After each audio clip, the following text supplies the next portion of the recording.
Olá amigos e amigas, sejam bem-vindos a mais um vídeo no canal. Como sempre, toda semana estamos fazendo umas entrevistas legais aí com o pessoal da cidade, aí, pessoal da cultura. Hoje trazemos aqui Cecília Camargo aqui, uma representante tanto da questão da história da cidade como da cultura como um todo, né? Que grande parte da vivência dela aqui na cidade foi envolvida aí, né, com a cultura da cidade. Boa tarde, Cecília. Tudo bem com você? Tudo bem, Alex? Boa tarde para todos, todas e todos. É um prazer estar aqui. Eu fico muito honrada porque eu admiro muito o seu trabalho. Então, eu acho que é muito importante esse resgate de memória que você faz na cidade. Inclusive, antes de você surgir, quando a gente jogava no Google imagens de Mauá, nós não tínhamos nada. Aí você chegou com aquele seu projeto de ir para o museu, de pegar as fotos, reproduzir o arquivo de imagens da cidade, que tem no Museu Barão de Mauá. E a partir daí que Mauá começou a ter realmente algo para se pesquisar. Então a gente deve muito, a cultura deve muito a você e a sua iniciativa, essa luta sempre de preservação. Então antes da gente começar a conversar, eu queria reconhecer isso. Quis me deixar envergonhado ainda antes de começar, né? Que agora eu fiquei vermelho aqui. Ô, Cecília, uma pergunta. Você nasceu em Mauá? Eu sempre costumo brincar que eu só não nasci em Mauá porque Mauá não tinha hospital. E a parteira não deu conta de fazer o parto da minha mãe, então eu tive que ir para Promater, que era o único hospital que tinha e ficava em Santo André. Então, os meus pais já moravam aqui, e então faz praticamente 59 anos que eu moro aqui na cidade. E como que foi a infância na cidade de Mauá? O que uma criança fazia aqui, naquele Olha, período lá? a minha infância, ela foi uma infância bem comum à época. Então, nós tínhamos as ruas de terra, os quintais que tinham, alguns quintais tinham cerca, mas nem todos tinham as divisões, né? Então, era tudo muito amplo, os horizontes eram bem maiores, as ruas eram de terra, não tinha água encanada, e a água era de poço, não tinha esgoto, então nós tínhamos as fossas, e também a luz elétrica era extremamente irregular, então nós passávamos a maior parte do tempo sem energia, porque mesmo as luzes na rua eram bem precárias, né? Mas era uma infância muito aberta, muito livre. Então, a criançada brincava muito na rua, a gente jogava muita fubeca, bolinha de gude, né? E nisso eu era muito boa, eu rapava a molecada assim, eu levava a fubeca da molecada toda. E era uma coisa muito gostosa, a gente jogava muita bola na rua, empinava muita pipa, né? Porque nós não tínhamos tantos fios elétricos, não era tão perigoso como é hoje, né?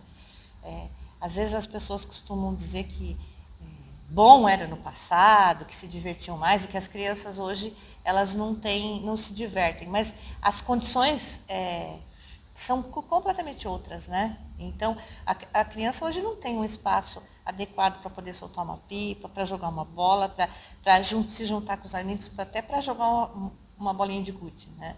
Então a gente tem essa questão de às vezes querer falar mal do presente e valorizar o passado, e a gente tem que valorizar o passado, é claro, mas as condições são muito outras, né?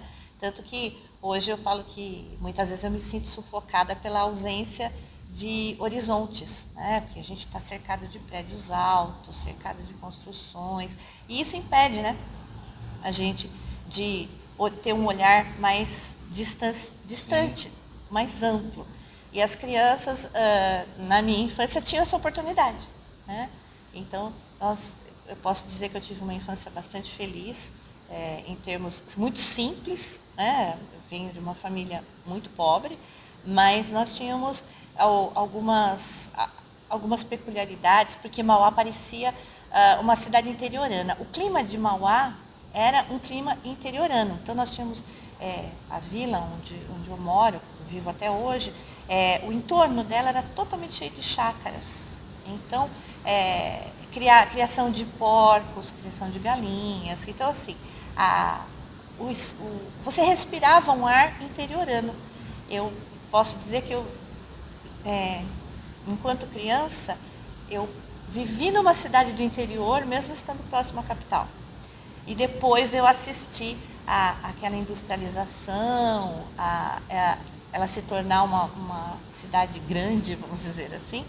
E muitas das pessoas antigamente ainda tinham aquela coisa de você sair cumprimentando, mesmo que você não conhecesse as pessoas, né? Você saía falando bom dia, boa tarde. Nós tínhamos essa vivência de interior. E depois, é claro, com todas as mudanças, Mauá ficando muito próxima à capital, então vira aquela questão do desenvolvimento industrial e tudo, e aí o clima se tornou outro. E o interessante é que a Cecília sempre morou próxima ao centro, né? Então essa visão de interior, assim, a gente comenta aqui que é próximo ao centro de Mauá, né? Porque a gente ainda tem os locais distantes que ainda ainda é meio interior, né? Esses tempos mesmo eu fui para Suzano, ali na divisa parece que é interior ali de São Paulo, né? Praticamente. Exatamente. E quando você vai para os lugares mais afastados, que no caso tem esse ar, não era diferente daqui, porque inclusive onde nós estamos, né? Aqui antes de ser a vila, tinham chácaras aqui no entorno. Então, eu me recordo muito da minha infância, aqui de onde eu moro, que é próximo aqui, né? É um lugar mais alto, então eu enxergava aqui com bastante facilidade. E eu me lembro de ficar observando, tinha uma criação de porcos, e tinha aquele tipo de porco que é bem grande, gordo, que ele fica deitado a maior parte do tempo, né? E eu ficava um tempão observando. Os outros porcos chegavam, brincavam, ficavam em volta. E legal, a minha diversão, né? Era ficar assistindo os porquinhos na criação. E era bem nessa direção aqui, porque aqui antes de ter a vila, né? Eram chácaras, e para cá, ao longo da Papa João 23, isso, né? Década de 70? Eu nasci em 63, então essa época ainda não tinha chegado, porque essa época eu tinha o quê? Uns 5, 6 anos, então 68, 69. Né? E ainda tinha aí na década de 70, ainda tinha o moinho aqui. Já não funcionava mais, não, na década de 70 ele já não funcionava mais, mas tinha bastante a estrutura dele, foi uma presença bastante marcante. Né? E o passeio no centro de Mauá nos anos 70, assim, você ia pro cinema? Como que era? Tinha um cinema? Como é que era lá? Até eu brinco que o primeiro filme que eu assisti primeira vez que eu fui ao cinema foi no Cine Cima-Flor, já era o Cima-Flor, e eu fui assistir A Dama e o Vagabundo. E eram filmes duplos na época, você tinha 2 filmes que passavam por sessão. Então o primeiro foi Marcelino Pão e Vinho e o segundo foi A Dama e o Vagabundo. Foi pelo qual meus pais tinham ido me levar ao cinema. E nós passávamos pela ferrovia, então tinha a porteira, né, com aquele clássico sino fazendo blém, blém, blém para ela baixar e levantar, que era uma coisa bem, bem interessante também. E aí nós atravessávamos, já tinha a Praça Comendador Francisco Matarazzo, né, a Praça dos Aposentados. Ela é a praça, acredito, pelo que eu sei, é a praça mais antiga da cidade, porque ela já é citada antes ainda da emancipação. Então nós passávamos por ali e íamos para o cinema. E é claro que aí normalmente, né, você não ia toda semana no cinema, porque o cinema passava. Então, no caso A Dama e o Vagabundo de Marcelino Pão e Vinho, ele passava 3, 4 finais de semana. Aí já no Cima-Flor? Já no Cima-Flor. E nessa época o Cine Santa Cecília ele já tinha encerrado as atividades? Já tinha encerrado. Eu fui... o Cine Santa Cecília, não me recordo exatamente a data de encerramento dele, mas foi antes do Cima-Flor abrir. O Cima-Flor veio substituir o Cine Santa Cecília, né? E que o Cine Cima-Flor acabava servindo também como um palco de eventos, porque os cinemas antigos, eles tinham um palco, como esse que a gente está aqui agora, né?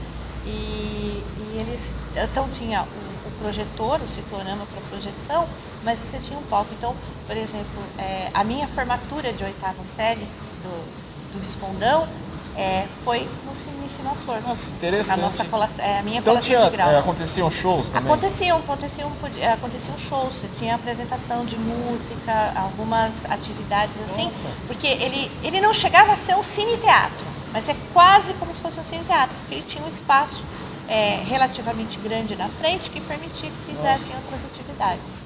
Pena que, na época, aquela história, a gente vem de uma família pobre, né? Então, eu não tive condições de comprar meu álbum de formatura da 8ª série. Então, não ficou nenhuma foto e eu não sei, provavelmente alguns outros colegas devam ter, porque ficou um registro muito bonito, que o Cine Cima-Flor era muito bonito. Ele tinha e não encontra ninguém que tenha foto do Cine Cima-Flor por dentro, né? Então, eu imagino que alguém que se formou lá Sim. deva ter ainda alguma foto, mas eu realmente não conheço, porque eu perdi o contato com o pessoal.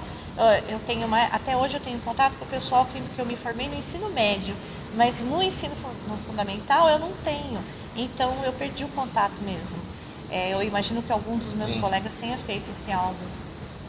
E o Cine Cima-Flor tinha uma característica que eu me recordo muito bonita, que era de metal os símbolos dos sanitários, masculino e feminino, que era a cartola e a bengala do cavalheiro e o leque e a pluma da dama, né? E era em metal na porta. Era um trabalho artístico lindo de arte déco. Era muito bonito. O Cima-Flor era um cinema muito bonito. Então, vocês saíam de casa, cinema, pipoca? Mauá não tinha muito o que se divertir. A diversão era o cinema e era passear na praça, né? Quando dava, a gente passeava na praça, que infelizmente depois ela veio se degradando. As pessoas acabaram parando um pouco de passear, embora ela fosse um espaço muito bonito, arquitetonicamente falando. Tinha a fonte luminosa. Até o ano que o Edson faleceu, meu marido faleceu, nós fomos viajar para Brasília e lá tem aquele show das águas, né? Com luzes, fontes e tal, que guardadas as proporções não era diferente do que a gente tinha aqui na praça, porque a fonte luminosa tinha os jatos que funcionavam conforme você colocava a música e a luz. Então, era um espetáculo muito bonito de se ver. Então, a praça, por muito tempo, ela foi um lugar muito interessante para passear. Depois, é claro, veio uma degradação, veio o desinteresse das autoridades em conservar e, infelizmente, ela acabou desaparecendo. Mas era uma arquitetura, um projeto do Burle Marx, né? E o Jardim Japonês. Então, posso dizer que aquela região entre o Cima-Flor e a Praça 22 de Novembro, aquela era o espaço, assim, o ponto de encontro do jovem, da cultura, da Mauá? Sim, inclusive tinha eu não participei dessa época porque eu ainda era muito nova, mas tinha o Bar do Hugo, que ficava próximo também, que o pessoal se reunia, inclusive o Colégio Brasileiro de Poetas surgiu lá com Aristides Teodoro, eles faziam os encontros e debatiam cultura, debatiam política também, ficavam fazendo as discussões, que era pertinho do Cine Cima-Flor. E também, né, nós tínhamos o Grêmio Monteiro Lobato, que era então a única biblioteca existente na cidade, que não era pública. O Grêmio Monteiro Lobato ele era de uma iniciativa particular, eu não sei te dizer de quem era, mas não era uma iniciativa pública. E lá o pessoal também se encontrava, lá discutia-se, lá se lia muito. Eram as referências culturais da cidade. E lembrando que ela falou da Biblioteca Monteiro Lobato, que tem uma entrevista com o dono lá do Mauá Memória, lá, saiu no Diário Grande ABC em 1987, uma matéria com ele. Tá. E aí a gente encontrou essa matéria e tem lá. Eu preciso até pesquisar para ler mais, porque eu tenho a memória do senhor que cuidava do Grêmio, porque eu era pequena e meu pai era encadernador. Então ele mandava vários livros da biblioteca para serem encadernados com meu pai. Então eu conhecia o senhor que tomava conta lá. Mas assim, então eu tenho ele na memória, mas só isso também, não tem foto, não tem nada, é só mesmo a memória dele, cuidando lá do Grêmio. E aí a Cecília chegando na adolescência, e como que começa o seu envolvimento com a cultura em si aí na cidade? É interessante que, por exemplo, o Aristides Teodoro era amigo do meu pai, então Sim. eu conheci ele enquanto ele sabia que ele era escritor, o Josias Ramos, que era escritor também. O meu pai também era escritor, e eles eram amigos, eles frequentavam... Isso eu não sabia, descobri agora aqui. Ó. Então tem outra história dentro da história, né? Ele fala da Cecília, descobriu que o pai dela é escritor, eles já moravam em Mauá, então dá para resgatar uma outra história, né? Tem bastante Tem história. Porque os meus pais vieram para Mauá em 56, né? 56, começo de 57, assim. E aí, então meu pai eu já tinha esse contato com eles, mas é interessante que quando eu comecei a me envolver mesmo quando eu conheci o Edson, que no caso a gente se conheceu no ensino médio, depois veio a se casar e tudo. Que escola? No Viscondão. Viscondão. Viscondão. A gente Viscondão? Terezinha Sartori. Terezinha Sartori. Isso. E assim, quando eu encontrei com ele no Viscondão, ele já era escritor também, e aí ele me convidou um dia para vir num domingo à tarde, numa reunião aqui, que era no anfiteatro... Na biblioteca? Não, aqui da prefeitura. Sim. Me fugiu o nome do anfiteatro, meu Deus. É aquele que era Vicente embaixo de Carvalho da Bruno. Isso. O Vicente de Carvalho Bruno, que ficava no subsolo da prefeitura. E ele me convidou e falou, vamos que o pessoal se encontra lá para ler poesia, tal, vamos comigo? Eu falei, vamos. Só abrindo um parêntese, esse anfiteatro ele existia no mesmo momento que existia a biblioteca lá, ou a biblioteca já tinha fechado a de cima? Não, a biblioteca ainda existia. É que atividades pequenas eram feitas aqui.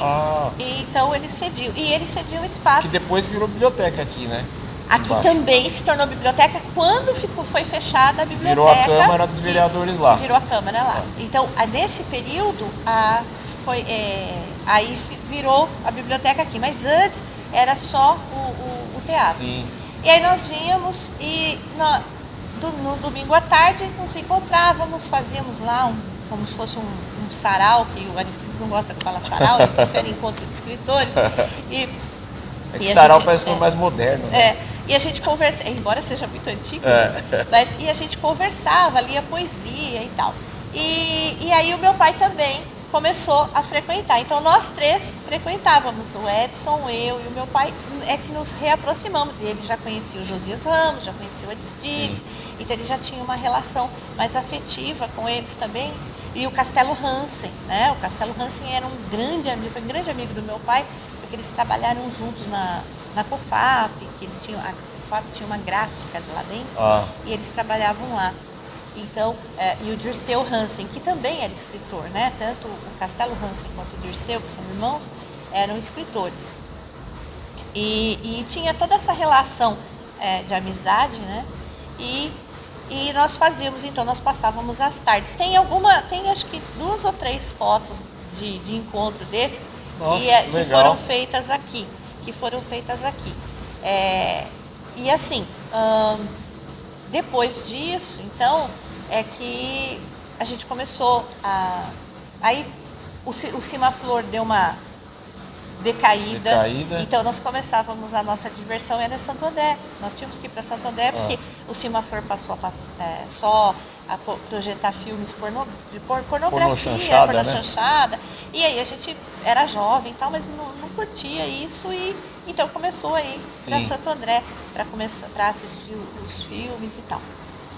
Então houve um período em Mauá que a cultura, você produzia-se muita cultura, mas sempre foi com muita dificuldade, não tinha muito apoio. Embora teve uma época bem interessante aqui, que foi quando foi construído o ginásio de esportes e a biblioteca, que foi, na época o diretor era o seu Valdemir Barbosa,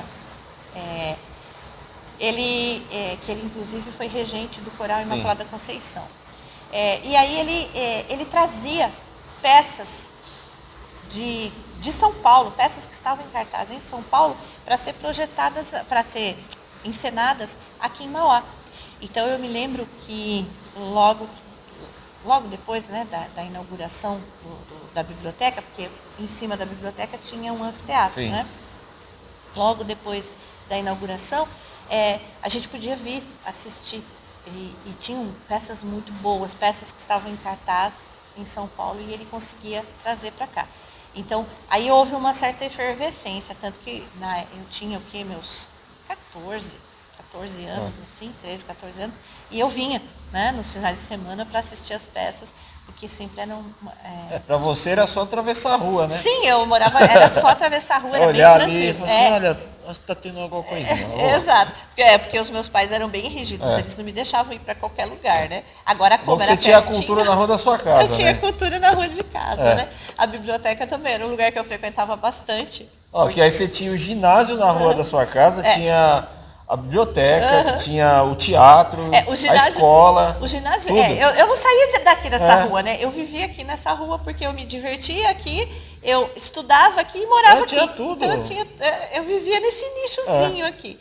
E é interessante porque, por exemplo, o ginásio de esportes, a gente ia assistir. Eu sempre gostei muito, apesar de ser uma coisa um pouco violenta, mas eu sempre adorei luta, né? Luta livre e boxe, né? São dois estilos que eu gosto muito. MMA eu não gosto, mas boxe e luta livre eu sempre gostei. E aqui tinha os shows de luta, né? De luta livre, e eu não perdia nenhum. Estava sempre aí assistindo. e as competições internas de esporte também, que tinha muito, né? As escolas tinham as competições entre as escolas. É uma coisa que falta hoje em dia, né? Acho que isso acabou dispersando. Dispersou, porque todo ano tinha os encontros, e tinha até uma rivalidade entre as escolas, era muito engraçado, era uma coisa bem, assim, a gente se encontrava, às vezes dava briga, os meninos brigavam, porque tinha aquela rivalidade, né, de uma escola com a outra, era uma coisa bem interessante. Mas o ginásio estava sempre com atividades, o ginásio de esportes tinha muitas atividades, então a gente estava sempre... às vezes você nem sabia o que estava acontecendo, você entrava, porque sempre tinha alguma coisa. Você sabia que tinha alguma coisa, você entrava. Então a gente tinha aqui virou um polo cultural, né? Então com a biblioteca, com o anfiteatro que tinha em cima da biblioteca, e mais o ginásio de esportes, você tinha uma série de atividades que aconteciam. E os shows também, que tinham shows no ginásio de esporte. E talvez ela saiba responder também uma lenda urbana desse período aí, que era do padre que lutava, né? Como que surgiu isso aí? Você tinha? É assim, na luta livre tinha um lutador chamado Fantomas. O Fantomas, ele vinha todo de preto, com uma capona enorme, e ele tinha a perna, ele tinha a perna dura. Ele tinha uma perna que ele não movimentava naturalmente. E era um lutador forte, grande. E o que acontece? O Monsenhor Alexandre Ármenas, ele era gigantesco. Eu lembro que a gente era criança, então ele ficava maior ainda, né? Nós tínhamos muito medo dele com aquela batina preta, aquela voz forte, que tinha uma voz forte. Então todo mundo, ele falava e as crianças tremiam de medo. Era muito engraçado. Ele não era uma pessoa má de forma nenhuma, mas o tamanho dele nos assustava, né? E aí as pessoas falavam. O Monsenhor, ele foi um escritor, um grande escritor, ele tem livros publicados, inclusive na língua mãe dele, né? Latim? Não, ele era... Ai, me fugiu o país de origem dele. Não é Áustria, mas ele... quando eu falei se for da língua, eu falei do latim, porque com ele era padre, né? Padre, sim, ele rezava, ele chegou a rezar missa em latim, era da época dele.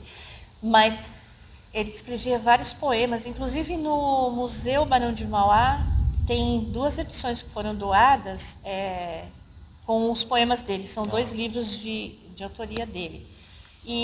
Mas na língua dele, não é bilíngue. Então ele era um homem muito sensível, muito culto. E ele falava, ele fazia coisas, ele andava de moto, ele tinha uma moto. Ele se deslocava de motocicleta para cima e para baixo. E por conta disso, o pessoal começou a falar que o Fantomas era o Monsenhor Alexandre. Mas por quê? Porque o Monsenhor Alexandre também tinha um problema na perna. E ele era grande. Então, essa similaridade. Tá explicado. E o Fantomas só se apresentava de máscara. Nunca ninguém viu o rosto do Fantomas. Então, assim, ninguém sabia quem era. E aí é óbvio que as histórias surgiram, né? De que era o Monsenhor Alexandre. E ele era uma pessoa muito como eu diria, não é temperamental, mas ele defendia as coisas com vigor. Sim. Então, qualquer um seria capaz de vê-lo socando alguém, apesar dele ser padre, porque ele era uma pessoa muito intensa. O Monsenhor Alexandre, eu usaria esse termo, ele era uma pessoa muito intensa. Então, não era difícil que fosse, mas nunca se comprovou, ficou tudo no campo da lenda, né?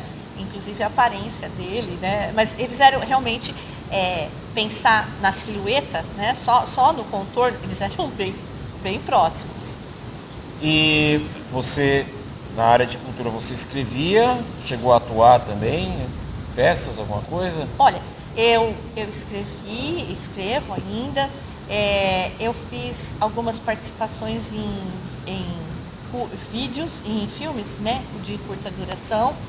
Eu fiz algumas encenações, mas foi poucas. Fiz umas 3 ou 4 encenações, mas a minha área acabou sempre ficando mais voltada tanto para a questão da literatura, quanto depois para a fotografia. Mas eu também já encenei e tem alguns filmes, né, que eu participei, assim. Filmes produzidos aqui em Mauá? Aqui em Mauá. Então, eu já participei. E o nome desses filmes? É O Inimigo. O Inimigo acho que tem no canal, viu? Tem no canal, tem. E tem um que... Eu ando com a memória assim muito ruim, gente, então vocês me perdoem. Tem hora que eu vou lembrar o nome das coisas e eu não consigo. E tem um curta que eu fiz com... Inclusive quem dirigiu foi o Lexi Soares, o Macário, e tinha a participação do Jorge também, do Jorge de Barros. Que é um curta falando sobre, ligado à ecologia, ligado sim. E eu me fugi o nome do filme agora. Você chegou a fazer exposição? Acho que você colecionava selos, não era? Também? Sim. Uma exposição? Nós fizemos uma exposição quando o Mauá completou 25 anos, nós tínhamos o Clube Filatélico em Mauá, do qual o Moacir Ferrari fez parte, ele foi presidente. Explica o que é, porque acho que deve ter gente que não lembra mais nem o que é selo, né? Então, normalmente os selos que se colocam nas cartas, eles têm séries, eles têm características muito peculiares. Então, o que acontece? As pessoas colecionam e há selos de valor muito grande, conforme a raridade, conforme a dificuldade de você encontrar, os selos acabam tendo um valor colecionável muito grande. Mas, acima de tudo, independente dessa questão do valor, é o prazer de você colecionar, de você ter os selos você buscar os selos que você não tem. Então, houve na década de 70 até 80, tinha-se muitos clubes filatélicos, onde os colecionadores se reuniam tanto para trocar selos, porque a troca de selos era muito comum, quanto também para aprender e para discutir, para conversar. Então, um ensinava o outro, então tinha o pessoal mais velho, o pessoal que estava chegando agora, então eles ensinavam a como colecionar, como conservar, porque você não pode pegar um selo e arrancar da carta, porque se o selo tiver qualquer esfoladinho, qualquer defeitozinho, uma dobra, por exemplo, ele já perde um valor colecionável. Então, a não ser que ele seja um selo raríssimo, então é claro, você pega o selo mais raro do mundo, que é o Anthony Black, que foi o primeiro selo inclusive foi impresso na Inglaterra, ele não está em perfeitas condições, só que ele é único no mundo, só tem um. Então o que acontece? Ele está lá amassadinho, ele está lá com um defeitozinho, mas ele vale. Agora, os outros, os mais recentes, por exemplo, se ele tiver amassado, se ele tiver com vinco, faltando aquela serrilhadinha, não tem aquele serrilhado, se tiver faltando aquilo, ele também não vale. E nós então nos reuníamos no Clube Filatélico. Onde era? Aqui na Câmara Municipal, que no caso assim, estava deixando de ser a biblioteca para se tornar a Câmara, mas ainda haviam várias atividades lá, porque o espaço não era todo ocupado pelos vereadores, eram poucos vereadores, então não estava o espaço todo ocupado. E estava tendo foi justamente na transição da Câmara, lá da Praça 20, que ficava na Praça 22, para cá. Foi bem nesse período, tanto que o envelope que tem o selo com o carimbo comemorativo, ele está com o endereço de lá da Praça 22 e não aqui. E eu sempre achei que a exposição tinha sido feita lá na praça, quando a câmera era lá. E aí a gente fez a exposição e dos 25 anos, que nós pedimos para o Correio o carimbo comemorativo, porque quando há alguma atividade importante na cidade, você pode solicitar para os Correios que eles façam um carimbo oficial. Então esse carimbo comemorativo ele fica um tempo na agência do Correio e no evento, por exemplo, né, nesse caso, o evento de lançamento foi feito na Câmara, eles carimbaram vários selos com o carimbo comemorativo dos 25 anos. E aí então nós fizemos essa exposição com as coleções dos membros do Clube Filatélico de Mauá. E inclusive é que eu falo que o Moacir Ferrari, ele foi o presidente, ele foi o diretor do Clube Filatélico, né? Que ele também é um memorialista, assim, incrível. Eu só não sabia que ele colecionava selos também. Ele colecionava selos também. E eu comecei a colecionar porque meu avô, pai da minha mãe, era colecionador. Nossa, então... Você então, ainda tem essas raridades ainda? Estão com o meu primo, os selos do meu avô, passaram para o meu primo. Porque nós não queríamos desmanchar a coleção do meu avô, porque era a vida dele, né? Sim. Então meio que se você separa a coleção, você está matando ele um pouquinho mais. E nós tínhamos uma visão bem assim, ficou com o meu primo a coleção e está íntegra, né? Que era isso que nós queríamos. Tanto os filhos quanto os netos, era isso que nós queríamos. A gente nunca olhou aquela coleção com um olhar de valor. A gente só olhou aquela coleção como a obra do meu avô. Então a gente queria conservar. E está com ele até hoje. E eu me lembro que eu tinha 12 anos de idade, eu cheguei para o meu avô com uns selinhos dentro da minha carteirinha de escola, aquela carteirinha escolar. Vovô, eu estou colecionando selo. Você está colecionando? Deixa eu ver. Aí eu abri a carteirinha e tirei os selos amassados, coisa de criança mesmo, né? Aí meu avô, peraí, isso não é colecionar selo, isso é juntar.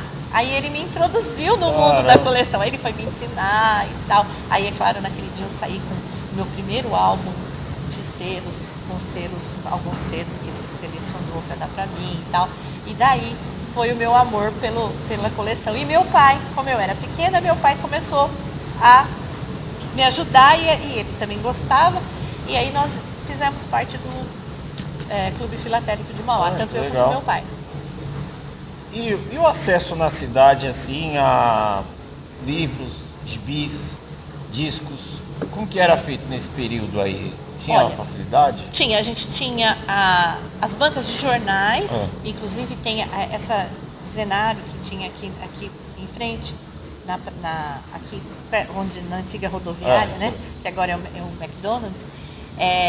Ela já existia, ela é uma banca antiga. E nós tínhamos Zenário descendo onde era a escada rolante ali, do lado do McDonald's. Exatamente. Isso. E nós tínhamos também uma banca perto da estação, nas porteiras, logo depois das porteiras. E ali, assim, era bem diferente porque tinha os fascículos, né? Tinha as coleções por fascículos. Livros usados? Tinha livros usados, a gente tinha pouca essa questão dos livros usados, era mais as revistas e livros novos. E gibis, os gibis eram um consumo intenso de todo tipo de gibi. E nós tínhamos também as lojas de disco. Então aqui na Rio Branco, logo no começo da Rio Branco, tinha uma loja de disco que era o Point, né? Então toda vez que tinha lançamento, todo mundo corria para lá, todo mundo comprava os discos, punha, era legal porque você chegava lá e punha para ouvir, né? Você pedia, eu queria ouvir tal disco. Aí o cara ia lá, colocava o disco, colocava a música para você ver que o disco estava funcionando direitinho também, se você quisesse levar, ele dava uma testadinha, era muito interessante. E tinha umas gabines também, tinha umas gabines que você entrava, fechava a cortininha assim, e você punha no fone e você escutava a música. Nossa, então você tinha essa coisa também. Não eram todas as lojas de disco que tinham essas gabines. Algumas tinham, outras não tinham. Que era algo um pouco mais sofisticado, entendeu? era uma coisa mais assim, né? Umas lojas mais... Você lembra o nome dessas lojas? Nossa, agora tem... Vamos puxando aí, Gubson. Assim, a Gubson é que a Gubson vendia disco também, Gubson vendia. O Sasaki também vendia disco. Agora, essa daqui eu não consigo lembrar o nome, que é da Rio Branco, e a gente ia muito nela, mas eu não guardei o nome dela. E ela era bem tradicional, inclusive ela durou bastante tempo. Ela mudou de disco para CD, aquela coisa, né? E ela ficou bastante tempo lá, mas eu não me recordo mais o nome dela. E o Gubson também tinha, o Sasaki também tinha, então nós também outras Rio lojas Branco, né? Ali na Rio Branco tinha uma também, não tinha? Então, essa que eu tô te falando, logo no começo da Rio Branco, é essa que eu não lembro o nome. Mas é assim. Ela é mesmo, agora lembrei. Lembrei. Ela era. Que eu tava pensando em outra região da Rio Branco. Não, aqui no começo. No começo. Embora mesmo. Você tinha pequenas lojas de disco, porque o comércio de discos era muito grande, né? Tinha gente que vendia disco na rua também. Tinha. O comércio de disco era muito grande. É que agora ficou uma coisa totalmente anacrônica. Agora, até tá voltando, por exemplo, né? Você tem alguns lançamentos em disco e tal, mas já é a coisa mais gourmet. É um negócio mais gourmet, como eu costumo brincar, né?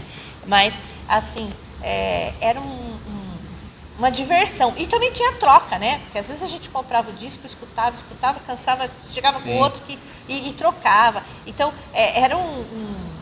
os discos eram um bom motivo para todo mundo se reunir. Aí a gente tinha os bailinhos de garagem, que o pessoal se reunia, levava os seus discos, o cara colocava lá a vitrola, literalmente na garagem. Agora que eu lembrei, né, que não sei se você lembra que a gente fez lá na sua casa uma vez, né, um bailinho de garagem, né? Sim. Lembra? Eu saí da minha casa com um carrinho de feira assim, com tanto disco, empurrando lá da minha casa até a sua casa lá. Então, que era uma tradição. Colocamos o toca-disco pra fora lá. Porque a gente fazia isso com o meu irmão, fazia. Meu irmão é 9 anos mais velho que eu. O meu irmão, o Gilmar, fazia isso, os bailinhos de garagem, né? Porque naquela época você até tinha as garagens, mas não necessariamente tinha os carros, né? Às vezes você só tinha garagem. Só tinha garagem. E a gente ocupava e fazia lá no sábado à tarde, domingo à tarde principalmente. A gente reunia o pessoal e lá todo mundo dançava e todo mundo levava os discos para colaborar, né? Que não ficava só por conta de quem estava recebendo. Então era uma coisa muito divertida, era uma relação bem diferente do que a gente tem hoje, embora eu não esteja condenando o que se tem hoje, tá? Eu costumo falar que eu sou memorialista, eu defendo muito que se preserve a memória do passado, mas eu não costumo colocar o passado de uma forma idílica, ou de uma forma assim, o passado era perfeito e hoje as coisas estão ruins. Porque no passado nós tínhamos muitas coisas ruins. É claro que a nossa memória ela é seletiva, você normalmente vai se lembrar mais das coisas que foram boas para você do que das coisas ruins. Mas não era o paraíso que às vezes as pessoas colocam, não. A gente tinha muitos problemas. Então, mas hoje então a gente tem outras formas de se divertir, outras formas de se comunicar, mas na época os bailinhos de garagem eram muito divertidos. Cecília, muito obrigado por ter disponibilizado seu tempo aí, né, para essa entrevista. E gostaria de fazer uma última pergunta para você, que era exatamente o que você acabou de responder para mim, mas eu vou fazer ela de novo, né? Que é assim, a Mauá de ontem, a Mauá do passado e essa Mauá de hoje. O que você tem, o que você acha que tem de bom e de ruim nesse passado e no presente? E o que você está fazendo atualmente aí na questão de cultura? Porque a gente está aqui no teatro e ela é responsável também pela Pinacoteca aqui. Também convido o pessoal para vir aí, né, conhecer a Pinacoteca. Sim, com certeza. A Pinacoteca, inclusive, muita gente aqui da cidade desconhece que a cidade tem uma pinacoteca. E nós temos um acervo com obras muito importantes, com quadros, gravuras, esculturas, então que é um acervo bem interessante, que vale a pena uma visita. Aqui no saguão do teatro nós temos a exposição temporária, então são obras que não pertencem ao acervo, mas que os artistas vêm e expõem, então elas ficam em torno de 6 semanas, mais aproximadamente. E nós temos a exposição permanente, que fica no mezanino do teatro, com obras do acervo. Elas ficam em torno de 6 a 8 meses, então a cada 6 a 8 meses nós trocamos para poder fazer a higienização das telas e tudo. Então fica o convite para que vocês venham visitar. A visitação ela é sempre de segunda a sexta, das 9 da manhã às 17 horas, mas todas as vezes que tem evento no teatro, então tem apresentação de peça ou tem música, que seja uma atividade do teatro, o saguão fica aberto, então também é possível visitar. Então, às vezes a pessoa vem aqui para assistir uma peça de teatro e já pega e visita a exposição. Atualmente a gente tem a exposição Somos Todas Naná, que é uma homenagem às mulheres, pelo mês da mulher, que são 10 quadrinistas, 10 mulheres que desenham quadrinhos e que fizeram uma homenagem a uma escritora, que é a Naná, que é considerada a nova Carolina de Jesus aqui da região, que também ela tem uma origem humilde como catadora, depois ela acabou chegando a se formar como engenheira ambiental, e então ela tem todo um trabalho muito bonito e ela escreve de uma forma extremamente sensível. E aí as desenhistas representaram isso. Então nesse momento é essa exposição que a gente tem, mas fica o convite para que vocês venham.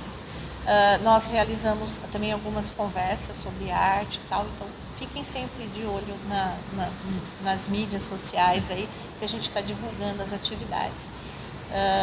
E quando você fala de comparar Mauá do passado com Mauá atual, os desafios são muito parecidos, né? A ideia de você divulgar a cultura, de você divulgar o que se faz. Mauá sempre foi, eu costumo dizer, um celeiro cultural. Nós sempre tivemos muitos artistas de todas as linguagens que produziram muito aqui na cidade, mas que foram conseguir se sobressair fora.